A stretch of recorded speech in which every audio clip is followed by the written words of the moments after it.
My guest today is an international trailblazer reforming education. Join my discussion with Dr. Gloria Bonilla Santiago. It's all here on the next Latino Motion. Join us. Choose to get lost in the woods to gain experience in forest management. Choose to travel through time to understand the past. Choose to soar to pursue a career in dance. Stockton University offers 50 high-quality academic programs, small class sizes, and affordable tuition. Choose to match your interests and talents at one of New Jersey's nationally ranked universities. Latino Motion with Bert Lopez is presented by Latino Motion Public Affairs Media, a New Jersey nonprofit corporation, and Stockton University. This edition of Latino Motion with Bert Lopez is brought to you by the HD Studios at the campus of Stockton University. Funding for Latino Motion is provided by Atlanticare, offering primary, specialty, and urgent care, plus surgery and more. Atlantic City Electric, energy for a changing world.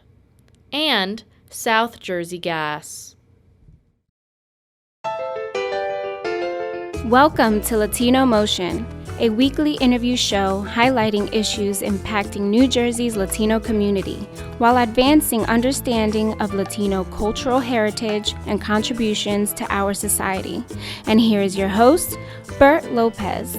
Buenos dias and welcome to Latino Motion. I'm thrilled to have a very special guest today who is really a trailblazer, who's been recognized throughout the state, throughout the U.S., and certainly internationally. Welcome, Dr.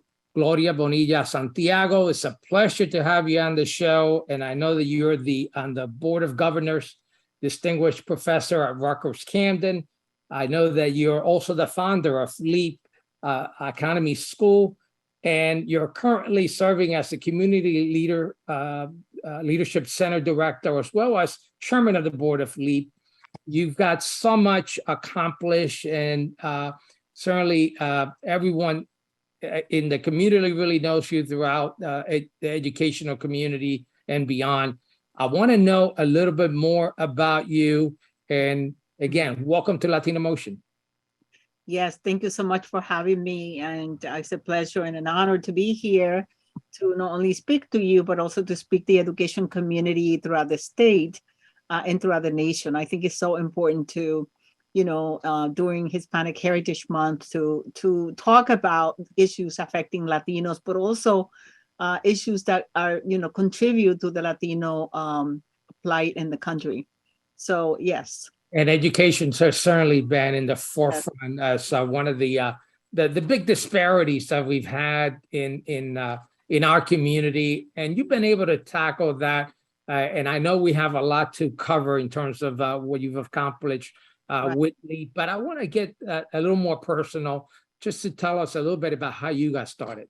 Absolutely. Well, I came to this country early on with my parents. My parents were migrant workers, so they migrated into this country to work in the migrant farm worker fields in South Jersey. So I'm a daughter of a crew leader, and I'm very proud to say that my father also joined Cesar Chavez. So, education was really the true equalizer throughout my life. I'm the daughter, I'm the smallest of three.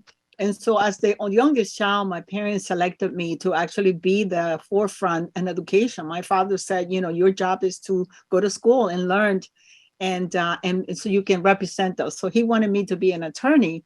I chose to be a sociologist. And the reason for that was because I was so interested in understanding poverty and disparity and inequality. And so as I was growing up, I learned, I met Dolores Huerta and also Cesar Chavez, which both of them became part of my influence in my formation of inequality in America. I got to really see the issues of equity and disparities that were happening to the migrant farm worker plight. And so I became very interested when I was in college around those issues, graduated with a political science degree, and decided to go to graduate school and get a degree in sociology of education. I really wanted, so I got a doctorate degree, and to this day, my father always thinks, I'm a medical doctor, right? And I always tell him, no, I'm a different kind of doctor. I do research, I study causes of problems. So I wanted to look for a place where I could really choose issues that I could do research about and write about. And so I chose the city of Camden as a city, just back in the 90s, Camden City was the #1 poor city and the #1 city with the highest levels of crime. And so I chose the city as what I call a lab for my research and work. And it was in the city of Camden and the city of Walt Whitman that I became very interested in what was happening to young people and the disparities of education, where I saw, the cradle to prison instead of the cradle to college. And so I said, I got to do something. So I began to do research. And then, of course, Governor Florio, I was studying public policy. I was writing about education. And, as an assistant professor, I really wanted to make a difference. I didn't wanted to do research that will only go in the shells. I wanted to do research in public policy that will create impact.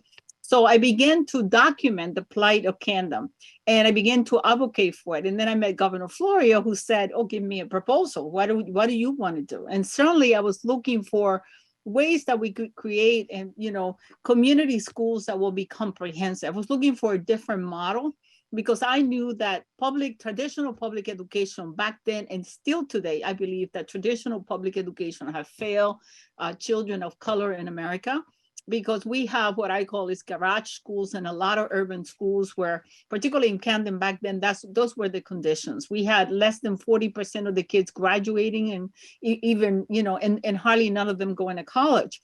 So I said, we need to do something different. So that's something different was to, I got a $1.5 million grant to design something different.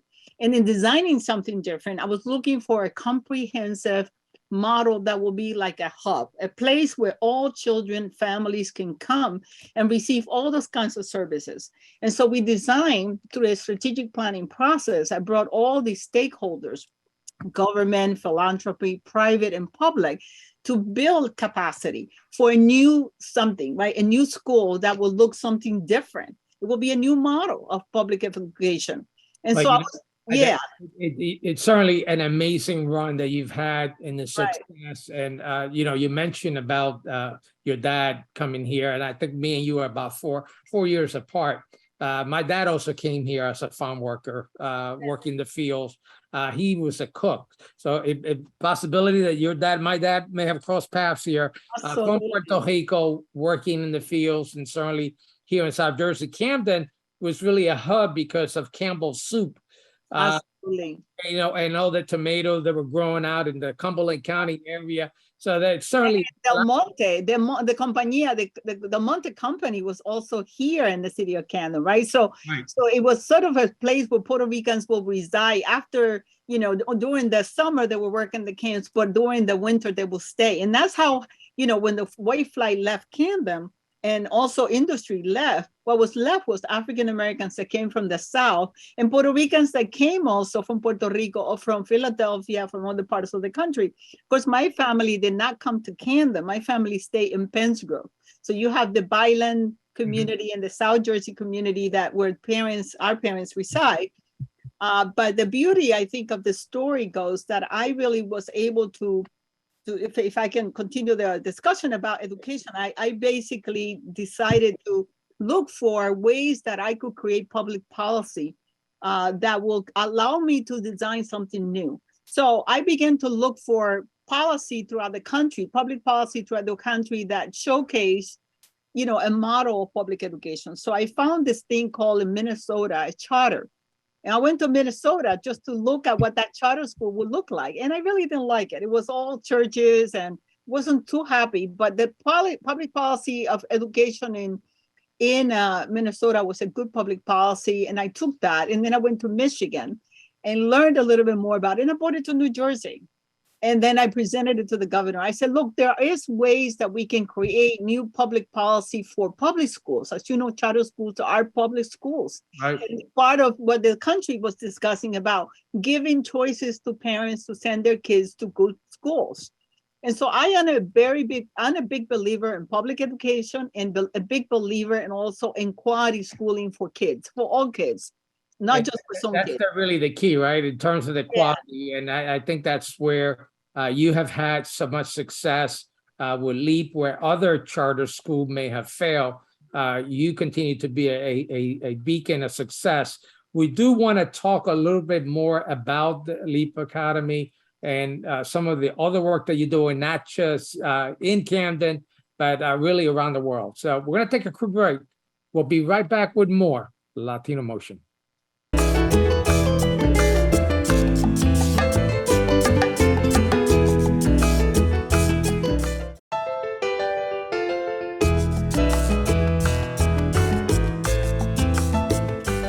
Welcome back to Latino Motion. We continue our discussion with Dr. Gloria Bonilla Santiago.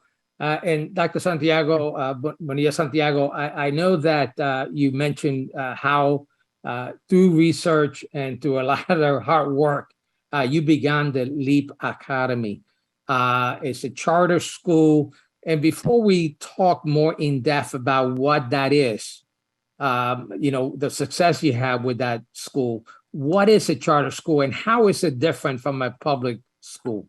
Yeah, good question. In 1997, the governor of New Jersey, Christy Whitman, signed the law that made us the first and the largest charter school in New Jersey. And that charter law, I helped write that law. I mean, I was sort of the founder of the movement in New Jersey. So what we were looking for was a public school that will be different, that will be autonomous, that will be decentralized, meaning that the power will be given to a lot of the local people or that the groups that will be getting that charter. So a charter is an agreement between a community entity, a university, or in the state. So in this case, charters report to the State Commissioner of Education. They have a governance group that governs that. It's the Board of Education of that school. So we report directly to the Commissioner of Education, and charter schools are accountable. So there is a level of accountability. You have a 5-year contract to produce results, but they are public schools. The only difference is that, they receive 70% of the per pupil funding. So what happens, we created a competition model. And it's actually, the way the finance model, the way it works is that the public dollars that come to the local school district, 70% of that per pupil cost will follow the child. If a child chooses a charter school, which is in our case, we have, let's say 2,000, 3,000 kids that follow LEAP Academy, that funding has to come to us. And the reason we created that model was because there was so much disparity in Camden. There was so much poverty and so much failure. We wanted to showcase that we could do a better job, and we have. And so the difference between a public and a charter school is that, traditional public schools basically, receive the funding directly, right? And 100%, while charter schools receive 70%. That is taken from that local per pupil to be given to the charter. The money follows the child. So it's about choice. It's about where parents choose to go. And so charter schools are held accountable, a high level of accountability. Those 5 years, you have to be able to showcase that you can produce results, that you can stay financially, that you can manage and administer your dollars efficiently. So you are an independent school district in itself. That's what charters really are. Let me just clear up a few misconceptions in terms of charter schools. So first of all, it's not a charter school. It's not increasing the tax base for residents in that community. Is that correct? No, it's not. And the other follow-up question, if you will, as far as the governance, I mean, public schools have a school board that's elected officials that serve. How is that administration different for a charter school? Yeah, for charter schools, it's the same way. A board can get elected or appointed, right, by a local school district. In the case of Camden City, we appointed the first board, and of course, then it's re-elected by the original group. And so every year they have a 3-year term, and those boards have to be held accountable, just like, we have to disclose, just like any state board member. We have to follow the state of New Jersey laws, right, as any state board member of the state of New Jersey. So we have the same responsibilities and duties and levels of accountability. So we, like I said, charter schools are a district on their own, and therefore that board of governors is responsible for the curriculum, for financial decisions, hire and fired. And so it's just running another school district separately from from within the district, right? So now you have different districts within regular districts, and the reason we created that was to create autonomy, but to create also competition. Like, for example, right now you have almost 100 charter schools in the state of New Jersey. Many of them doing very good work successfully, and some of them have not. That, quite frankly, just like any other school district, you have those that have not been successful. In the case of Leap Academy, we have been very successful. We have 100% of our children since 2006, which was my first graduating class, from K to 12, have graduated high school, and 100% right now has going to college. So I have 17 years of success. You have such a long run with Leap Academy, and the success rate is just incredible. It's been really a model across the United States, in Puerto Rico and other places. What is your main point the main thing you could point to Right. as far as success? Right. I will say that the leap sauce, I call it the leap sauce. And the leap sauce has to do with Like a little sazon, ¿verdad? factors. It's a mixture of what I call the best that we can do to keep kids, right, receiving the best. So first, kids come first. That's number one. The children are the priority. Number two is the level of accountability there's no, everybody's accountable at Leap Academy, meaning from the adults, children, and also the administration. So a high level of accountability. So no excuses, right? Which is what I call no excuses, high level accountability. Number three, making sure that we have data to drive instruction and to drive decision-making for everything that you do, that we're looking at the data, that we're looking at empirical evidence to begin to get kids to produce results, right? Looking at assessment results, but also looking at graduation rates and ensuring that, you're paying attention to the level of quality of instruction in school. And number four, hiring great teachers and providing professional development to those teachers. And it's very critical that you also pay teachers well. One of the things that I done was create a pay-for-performance system. So make sure that teachers are making more money than the traditional school districts are paying. Why? Because I want to keep competition going. I want quality. And number three, I want to make sure that if I pay, you're going to give me the best quality education. But we also provide professional development for our teachers.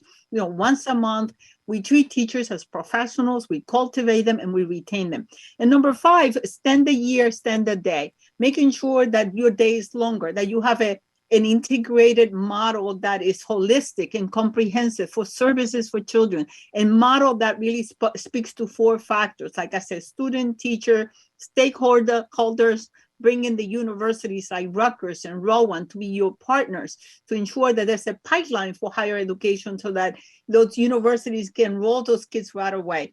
Today, I have children all over the country, all over the world studying, but, it's because of those successes, it's that ingredient that you have, the ensuring that, you are paying attention to that quality, and that longer day and longer year makes a big difference. And the last thing is parental engagement. Ensuring that you engage your parents in the dialogue. The parents sign a contract, that they are there to pick up not only the children, the grades, but that you want to see them, once a week or twice a week. Those parents have to be engaged in that school because you have some of the tools that many public schools will wish they had, right? Right. Particularly with the parental engagement. I think that's so critical.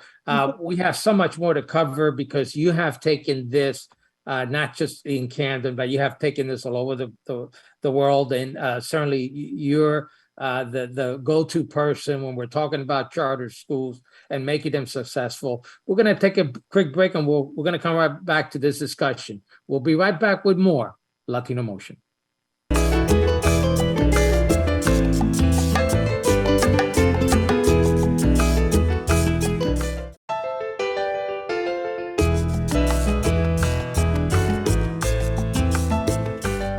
Welcome back to Latino Motion. We continue our discussion with Dr. Gloria Bonilla Santiago.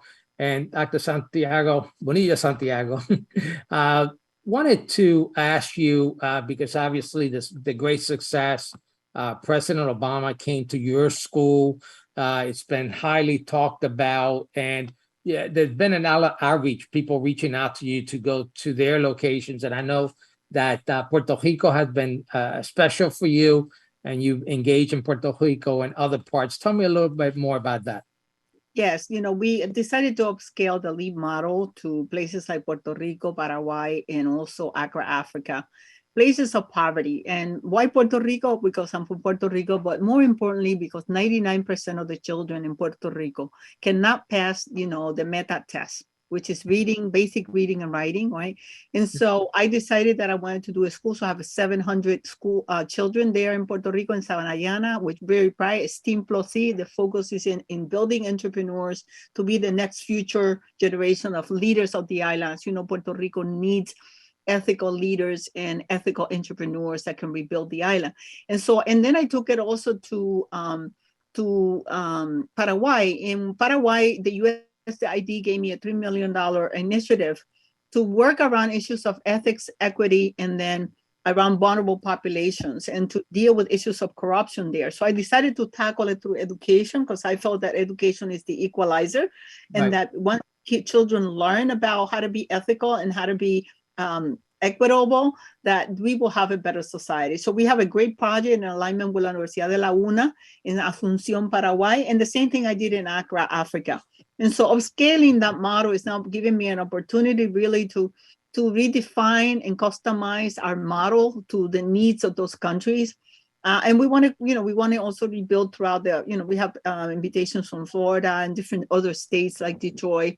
Hopefully, we get to do more work here in the US.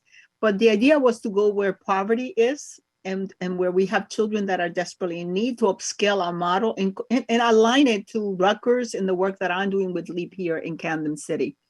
What is your ultimate goal in terms of all the research you've done, everything that you put into creating this great model? What's your ultimate goal? Yeah, the goal is really to upscale it to places where we can transform public education. I believe that public education in the United States is really in the dirt roads. We haven't been able to jump the river, right? We're still in the dirt roads, with not only in terms of technology in a lot of urban schools, but also in terms of all buildings, the conditions, the working conditions, the teacher ratio.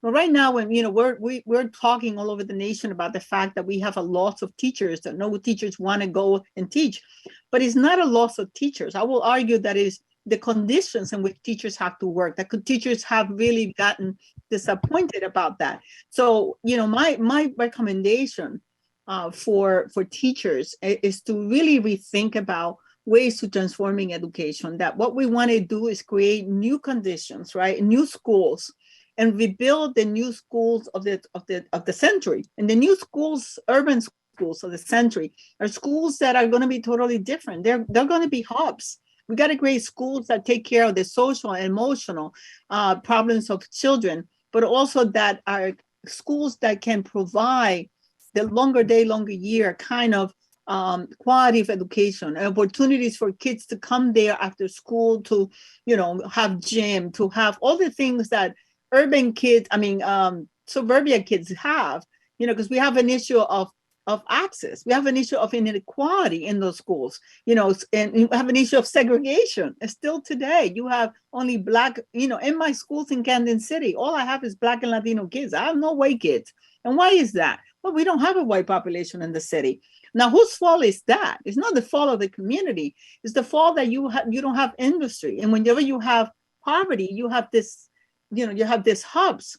And so we got to create schools for those communities that are totally designed to meet the needs of this new generation of children that are growing within poverty, who have been left behind, many, many years.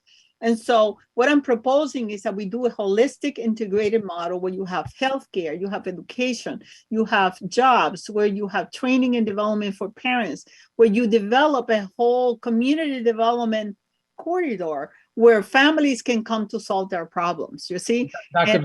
Santiago, do you really think that's achievable? I mean, you're Absolutely. I done it in the city. It's achievable. We have enough funding, enough money. I only get 70% of the per pupil cost. Camden gets, let's say, $30,000 per kid, okay, which is the best public dollars you can get for private education in any good school. I get 13,000. I get to do all of that with less funding. So it's about accountability, it's about leadership, it's about efficiency, and it's about holding high standards and making sure that you have great educators and that you promote the best that you can for those kids, right?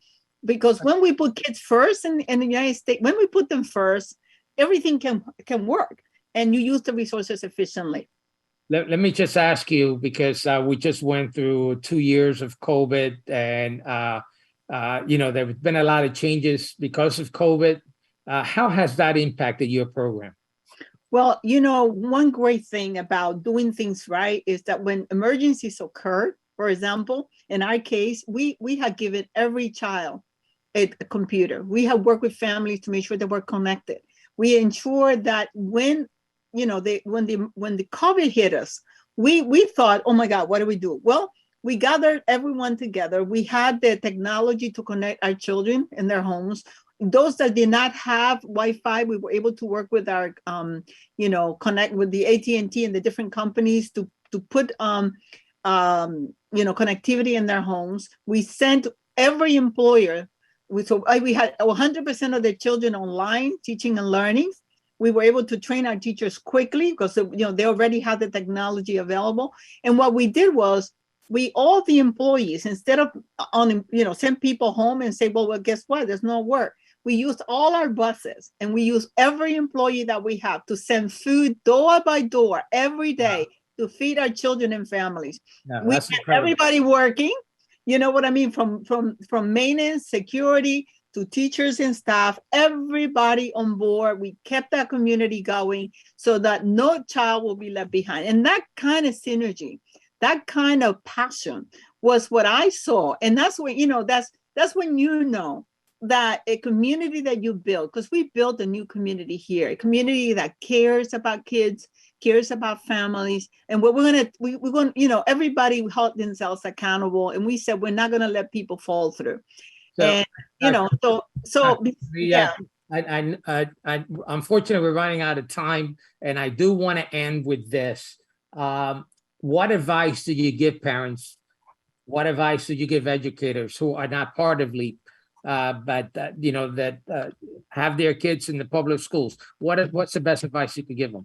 The best advice I can give parents is, number one, don't give up on your children. Don't give up on them. Ensure that you go to those schools, knock on that door, ask to see what's happening in the classroom. Do not leave, education on the teachers by themselves. Every teacher in America is asking for help. They need parents to come to those classrooms, to be engaged, to be involved in their schools. And educators, we need leadership in this country, particularly policymakers, to start talking about how do we rebuild the new urban schools of America. We need different conditions, right? Different conditions right now for the conditions the poverty conditions that we're living under demands different approaches to holistic models of education where we can provide different solutions. And solutions is what you're about. And unfortunately, that's all the time we have. It's so great to having you on this show. And please do come back, because this is so interesting, so exciting to learn all the great work and certainly the positive impact that it has within our Latino community. Thank you for joining us here on Latino Motion. Come visit. Thank you so much. And that's all the time we have. Thank you for joining us here on Latino Motion.